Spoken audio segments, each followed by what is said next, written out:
안녕하세요. 저는 불과 몇 달 전까지만 하더라도 대한민국에서 평범한 가정을 꾸리고 살던 30대 후반 여자입니다. 단 몇 달 사이에 삶이 송두리째 바뀌어버렸는데요. 정신을 겨우 붙잡고 쓰는 사연인 만큼 두서가 다소 없더라도 양해부터 부탁드려요. 저희 부부는 교제 5달 만에 결혼을 해서 현재 아들, 딸 하나씩을 낳고 달라는 가정을 만들어 사는 중이었어요. 둘 다 맞벌이를 하는 중인데 월급이 조금 많다는 이유만으로 사실상 제가 집안의 가장 노릇을 하고 있고요. 제가 돈을 벌어와 가정에 보태는 만큼 남편도 가사 분담을 많이 나눠 자신의 역할을 하고 살았습니다. 그러다 보니 남들이 보기엔 남녀의 역할이 바뀐 것 같다 할 수도 있겠지만 저희 부부는 다소 다른 부부의 모습으로 살았어요. 저는 열심히 일을 하고 남편은 집안일을 열심히 하는 걸로 말이죠. 자식은 둘이 함께 낳았으니 육아에 있어서만큼은 서로가 적극적으로 나서 키우며 살았고요. 그러다 재작년 말에 남편이 유학 얘기를 꺼내더라고요. 코로나 때문에 회사 일도 위태로운데 일을 그만둔다 하더라도 어디 가서 다시 재취업을 할 수 있는 자신감이 없다고 말이죠. 자신의 앞날이 너무 불투명하고 보잘것없는 게 자존심도 상하고 힘들다면서 실수한 단을 크게 했던 적이 있었습니다. 정작 회사에서 잘리지도 않았고 잘릴 일도 없어 보였는데 말이죠. 근데 전 그런 남편이 이해가 가기도 했어요. 저희 남편은 고졸이었거든요.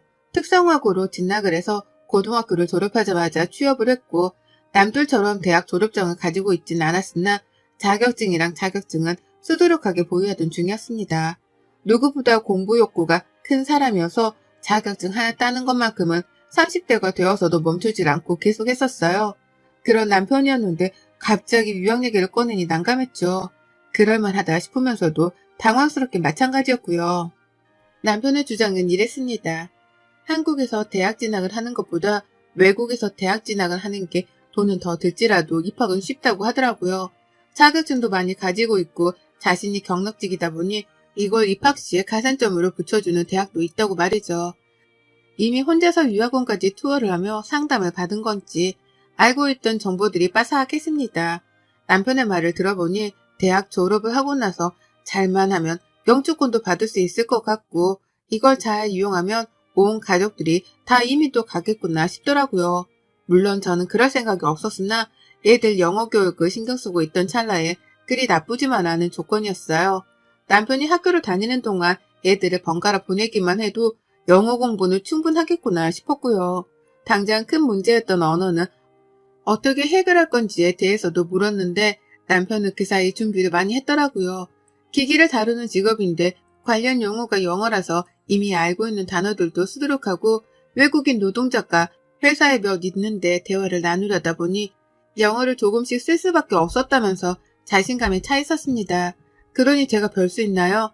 남 잘 되라고 유학을 보내는 것도 아니고 내 남편 잘 되라고 유학을 보내는 거니 오히려 응원을 해주고자 했습니다. 아이들도 아빠의 도전을 좋게 받아들일 거라고 생각을 했고 누구보다 남편이 잘 되어 우리 가족 길을 살려주고 또 잘 풀렸으면 싶었어요. 그렇게 저는 내 남편 하나를 믿은 채로 타국에 유학을 보냈습니다. 준비 기간 동안 유학 수속을 밟고 비자 발급 등에 들어가는 비용 같은 건 남편이 댔고요. 그 외에 대학 입학금과 학비, 그 전에 수료가 필요한 어학 과정까지 모든 수업에 들어가는 비용을 전부 다 제가 지불을 했습니다. 결코 적은 돈은 아니었지만 내 남편을 위해서 그 정도 투자는 충분히 할 수 있었기에 허리가 휘청이기까지 하진 않았어요. 남편도 고맙다고 두 손을 부여잡고 인사를 하니 고마우면 공부라도 열심히 하고 오겠거니 생각을 하고 믿기로 했죠. 그렇게 저희 부부는 한순간에 장거리 부부가 되었답니다. 서로 떨어져 사는 그 시간 동안 서로 영상통화도 자주 하면서 안부를 주고받았고 아이들은 특히 외국 사는 아빠가 신기한 건지 유독 매일마다 문자와 통화를 주고받으며 생존신고를 했어요. 그러니 저는 남편에 대해서 의심이라고 할 건 전혀 가지질 않았죠. 저렇겠지 아이들을 보고 싶어하는 남편인데 설마 딴 여자한테 눈길이라도 주려나 싶었거든요. 저 어리고 예쁜 자식들이 눈에 밟혀서라도 바람 따위는 관심을 일도두지 않을 것이라 굳게 믿어 의심치 않았습니다. 그걸 증명하는 듯 저는 지난 1년이 좀 안 되는 시간 동안 학비도 빠짐없이 꼬박꼬박 때에 맞춰 보내줬어요. 혹시라도 밥이라도 굶어가며 돈을 아끼겠다고 궁상을 떨고 살까 싶어서 용돈으로 쓰라며 추가 금액도 펑펑 퍼다 줬고요. 그렇게 많은 정성을 쏟아가면서 남편 뒷바라지를 했습니다. 더 멋지게 돌아온 내 남편을 그려보면서 타지사르로 힘들어할 내 남편을 묵묵히 응원하며 살았네요. 하지만 저는 등신 같게도 이런 남편으로부터 뒤통수를 세차게 얻어맞게 되었답니다. 아무것도 모르고 무지했던 제가 발등을 크게 찍힌 꼴이었죠. 남편은 처음 한 학기 동안은 공부하고 시험 치르는 게 너무 낯설고 힘든지 통화를 하며 몇 번을 울먹이까지 했었어요. 확실히 와서 쓰는 영어랑 집에서 공부하던 영어랑은 차원이 다른 것 같다면서 스트레스를 어쩔 줄을 몰라 하기도 했죠. 다만 그런 투정이 오래가지 않길래 한두 번씩 뱉어보는 화풀이인가 싶었거든요. 그 과정을 다 견디면 좋은 결과를 얻을 거라고 토닥여주기만 했죠. 하지만 남편은 그 과정을 다 견뎌 이겨낼 생각이 없었더라고요. 한두 번씩 사람이 연락이 안 되는 거예요. 애들이랑 매일같이 연락을 주고받는 사람이었는데 시험 기간만 되면 잠수를 타버리고 또 시험이 끝나고 나서는 밀린 잠을 자야 한다면서 또 잠수를 탔습니다. 겨우 연락이 닿으면 피곤해서 누워있었다며 당당하게 변명을 했죠. 목소리는 정말 다운이 되어 통화를 더 하지도 못할 것 같이 전화를 받았고요. 외국에서 공부하는 게 많이 힘들다고 하던데 내 남편이 쉽지 않나 보구나 싶어서 걱정이 더 컸습니다. 부디 잘 견뎌주길 바라는 마음으로 저는 돈이라도 아낌없이 쓰라며 더 보내줬어요. 먹는 걸로 스트레스를 조금 풀던 사람인데 맛있는 거라도 아낌없이 사 먹으라면서 말이죠.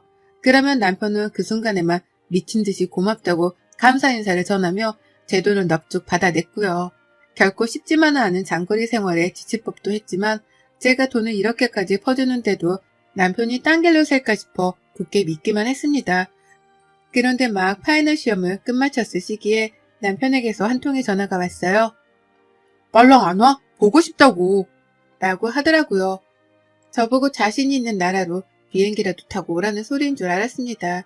말투가 꼬인게 딱 술을 마신 듯 했는데 마누라가 보고 싶어서 술주정을 부리는구나 싶었죠.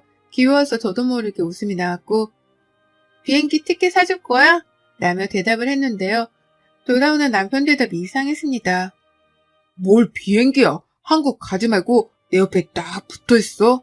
라고 대답을 하는 거예요. 전 한국이고 남편의 옆에 딱 붙어있지도 않았는데 저보고 그러지 말라고 하니 순간 촉이 딱 왔습니다. 그래서 물었습니다. 네 옆에 딱 붙어있으라고? 나 누구야? 라고요. 누구한테 전화를 한 건지 확실하게 알아보고자 내가 누구인지에 대해서 물었습니다. 그러자 남편은 망설이지도 않고 대답을 했어요. 누구긴 누구야, 내 세컨드 살인이지. 라고 말이에요. 더 생각할 겨를도 없었습니다. 내 이름이 튀어나오지 않는 것에 대한 분노와 배신감으로 살떨림이 온몸에서 느껴지기 시작했고요. 차마 대답을 못한 채 멍한 채로 핸드폰을 붙들고 있었는데 그제서야 술 취한 남편도 이상하다 감이 왔는지 잠시 말이 없더라고요. 그제서야 누구한테 전화를 한 건지에 대해서 사태 파악을 했던 거죠. 지금 자기가 전화를 건 상대가 불륜녀가 아닌 한국에 있는 와이프라는 걸 알아챈 건지 남편은 뒤늦게야 주절주절 변명의 말을 늘어놓았어요. 여보 장난이야. 나 시험 끝나고 여기 애들이랑 술 몇 잔 했어. 장난으로 내기한 거야. 내 맘 알지? 라고 하면서 그게 장난이었다고 한참이나 지 혼자 설레발을 치고 쪽팔려 하면서 말을 장황하게 늘어놓았죠. 하지만 전 대답을 일체 하지 않고 전화를 끊었습니다. 그리고는 그제서야 혼자 조용해진 방 안에서 허공을 보며 새삼 알아차렸죠. 내 남편이 유학을 가서 바람을 피우고 있다는 걸 말입니다. 유학을 간 지 몇 년이 된 것도 아니고 꼴랑 1년도 버티지도 못한 채 바람을 피웠다니요. 이것만으로도 내 남편이 저지른 짓이라 생각하니 믿을 수가 없어 심장이 벌렁거리는데 술 마시고 마누라한테 잘못 전화를 해서 불륜을 들키다니요. 저희 애들을 포함한 제 가족들과 불륜녀라 번갈아 연락을 하며 지내왔다 보니 분간이 안 되는 듯 보였습니다. 그리고 전 분노를 채 삼킬 새도 없이 노트북을 켜서는 밤새도록 남편의 페북과 인스타그램을 뒤졌어요.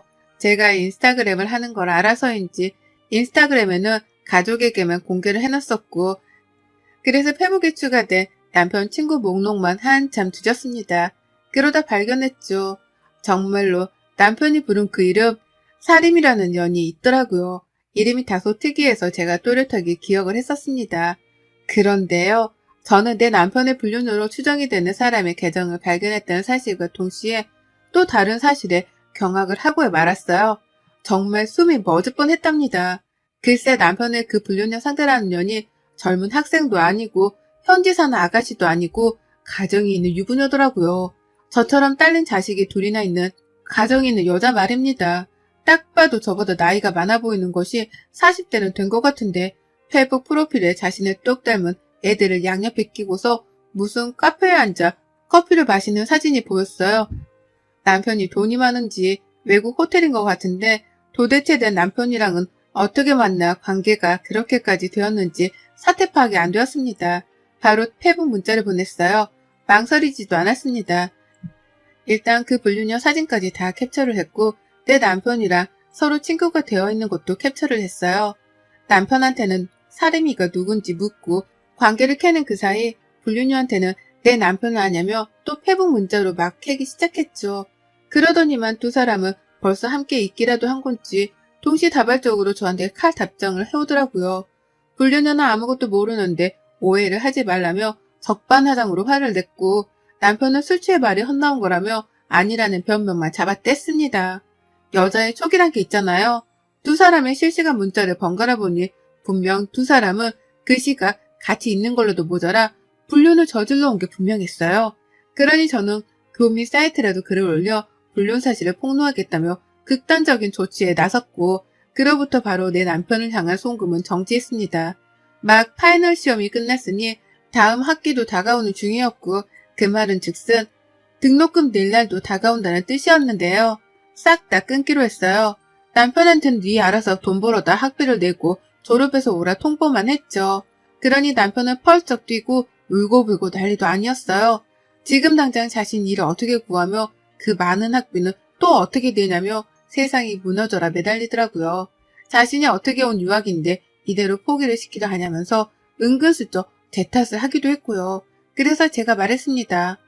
사림이한테 돈을 빌려달라고 하라고요.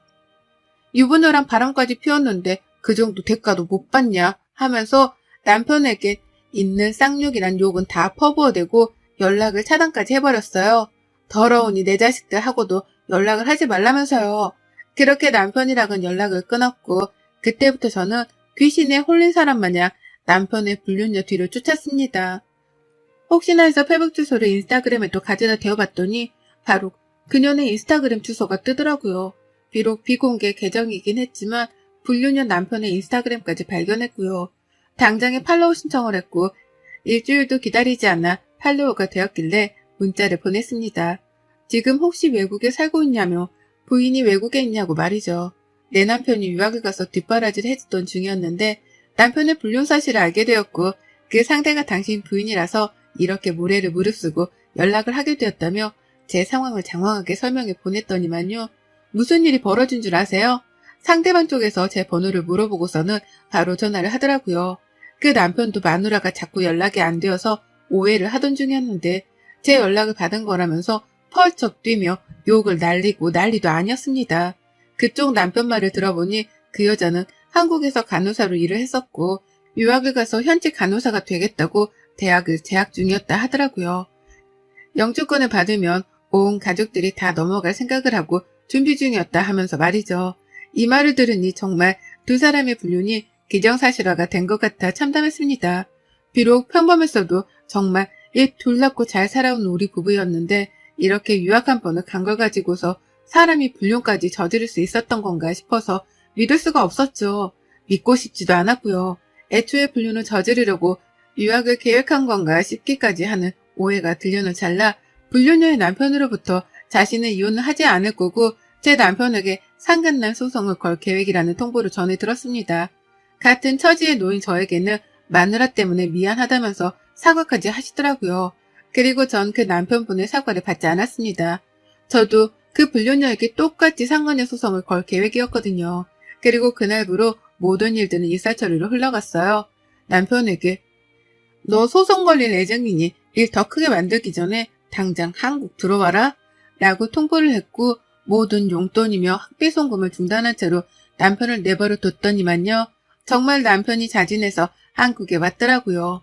아무래도 제가 계속해서 교민 사회에도 터뜨리고 너가 유학조차 제대로 하지 못하고 살게 될 거라고 반 겁박을 했더니만 거기에 겁을 먹고는 제 화를 풀어주기 위해 돌아온 듯 보였습니다. 하지만 남편은 한국에 들어오자마자 상대방 불륜녀의 남편으로부터 상간날 소송을 당했고요. 뒤늦게야 남편의 불륜녀도 한국에 들어온 걸 알아챈 저도 똑같이 상간녀 소송을 걸며 법적 소송전이 시작되었죠. 그쪽 부부는 서로 이혼할 생각이 없어 보였습니다. 그쪽 남편은 제 남편에게만 상간날 소송을 걸고 부부관계는 그대로 내버려두려 하는 듯 보였죠. 하지만 좀 달랐어요. 이미 송금을 했던 한 학기 등록금에 용돈도 아까워 죽겠는데 그 돈에 고마울 줄도 모른 채 불륜을 저지른 남편의 행동을 도무지 이해할 수 없었거든요. 그 돈이면 차라리 내 자식들을 더 좋은 영어 유치원에 보내 교육을 시켰을 텐데 차라리 어디 필리핀이라도 가서 영어 교육을 시킬 수 있었을 텐데 하는 생각이 너무나 들었답니다. 돈 낭비만 했던 생각에 열이 받아서 남편한테 이혼 통보를 했어요. 당연히 그냥 이혼도 아니고 이혼 소송을 하겠다고 말이죠. 남편은 한순간의 실수였다고 자기가 공부 때문에 너무 힘들고 외로워 죽겠는데 같은 학교에 있는 한국인 불륜녀를 보고 그만 정신이 나가버린 것 같다면서 별명을 쭉 늘어났습니다. 듣기 거북할 정도로 별명만 늘어났죠. 그러니 CR도 먹힐 리가 없었고 저는 상간녀 소송과 더불어 이혼 소송까지 치르면서 정신없는 소송전을 시작했어요. 남편한테는 유학비용까지 다 토해내라고 내용 증명도 보냈고요. 남편은 유학을 간다고 멀쩡히 다니던 회사까지 때려치운 후였고 퇴직금으로는 비자 받고 초기 유학비용을 준비하는 데 돈을 다 써버렸다가 한국에 오자마자 소송을 당해버린 바람에 변호사 선임을 하느라 또 돈을 써야 했습니다. 당연히 수중에 남아있을 돈이 없었죠. 그래서인지 저한테 죽기 살길로 매달리더라고요. 한 번의 잘못이었으니 제발 자신을 구제해달라고 살려달라고 말이죠. 끝까지 남편으로서 아빠로서 책임을 져버린 것에 대해서는 사과를 하지 않고 자신의 인생을 살려달라는 소리만 해댔습니다. 저는 몰랐는데 남편이 이 정도로 무책임하고 이기적인 놈일 줄은 정말 꿈에도 생각을 못했어요. 불륜을 통해 내 남편의 민낯을 보게 되었다고 생각을 하니 뒷골이 하루에도 여러 번 땡겼죠. 저는 끝까지 남편을 용서할 생각이 없었습니다. 애초에 그럴 마음이었으면 이혼 소송까지도 가지 않았을 거예요. 그 사이 남편은 불륜녀한테서 버림까지 받았는지 더욱 처절하게 무너져 내렸고 결국 유학비용을 더 충당할 수 있는 방법은 아무것도 없다 싶었던지 학교로 돌아가는 걸 포기까지 해버렸습니다. 대학을 나와 영주권까지 받을 것 같다는 거대한 꿈을 꾸고 떠난 남편이었는데요. 불륜으로 한 줌의 죄가 되어서는 외국도 아닌 한국에서 영혼까지 훨훨 다 타버리고야 말았네요. 학교 졸업은 개뿔, 중간에 자퇴를 결심하게 된 걸로도 모자라 불륜녀한테 버림받고 조강지처한테까지 버림을 받았으니 정신이 제정신일 리가 만무했고요. 남편 한국에 돌아오자마자 줄곧 집에서 쫓겨나 바깥 생활을 전전했고 이혼 소송을 하면서는 시댁에 들어가 살기 시작했습니다. 유학을 포기한 후로는 재취업 준비를 한다고 고군분투하는 것 같더니만 그 나이에 그 학벌로 쉽게 이직을 할 수 있는 곳은 없었죠. 그걸 스스로도 아는지 폐인이 되어서는 시댁 안에서만 늘어누워 지내기 시작했고요. 그걸 시어머니가 걱정돼 죽겠다며 저한테 한 번만 봐달라 사정을 하며 또 연락을 해오셨어요. 전 당연히 배신감이 여전히 치를 떠는 중이라고 대답을 하며 거절을 했고요. 어쩌다 우리 부부가 꿈꿨던 꿈이 이리 산산조각이 난 건지 모르겠습니다. 시작은 술 취한 남편의 전화 한 통이었고요. 보고 싶은 내 남편의 전화를 받았다가 불륜녀의 존재를 눈치채며 이 모든 사단이 한순간에 벌어졌죠. 여전히 배신감으로부터 받은 상처가 치유되지 않았고 얘들을 보면 속상해 가슴이 미어지는 저였습니다. 하지만 마누라가 혼자 한국에 남아 애들을 키우며 돈까지 벌어다가 학비를 대주는데 그 은혜에 빨리 보답을 하려 하기는커녕 외로움에 휩쓸려 바람이나 피울 생각을 했더니 이건 두고두고 용서를 받지 못할 일이 분명하다 생각하네요. 그러니 더욱 용서는 없고 위자료는 받을 만큼 받아낼 계획입니다. 상간녀한테도 받고 남편한테도 받아서 그 돈으로 내 자식들 영어 과외 하나라도 더 시키며 이 울분을 삼킬 거예요. 망가지는 남편도 애들 때문에 약해지는 것 없이 옆에서 두 눈 시퍼렇게 뜨고 지켜보기만 할 거고요. 혹여나 갑자기 유학이나 장거리를 계획 중인 배우자가 있는 분들은 제 글을 필독해 주시기 바래요. 모두가 다 제 남편처럼 쓰레기는 아닐 테지만 일만 하며 안 그러고 살던 사람이 갑자기 와이프 옆에서 멀리 떨어져 살게 되면 정신머리가 이렇게까지 오락가락해질 수 있다는 걸 꼭 알려드리고 싶네요. 특히나 외국에 가서 살게 된다면 외롭고 허전해진 마음이 얼마나 큰 폭풍으로 몰고 올 수 있는지에 대해서도 말이죠. 내 남편 출세 한번 시키려나 싶었는데 정작 제가 이혼녀가 되어서는 애들을 혼자 키우게 되었습니다. 참 인생은 한치 앞을 알 수가 없네요. 억울해서라도 누구보다 저만 챙기며 애들이랑 단란하게 잘 살아보려 해요. 많은 응원의 말씀 부탁드립니다. 여러분의 생각은 댓글로 남겨주세요. 오늘도 시청해 주셔서 정말 감사합니다.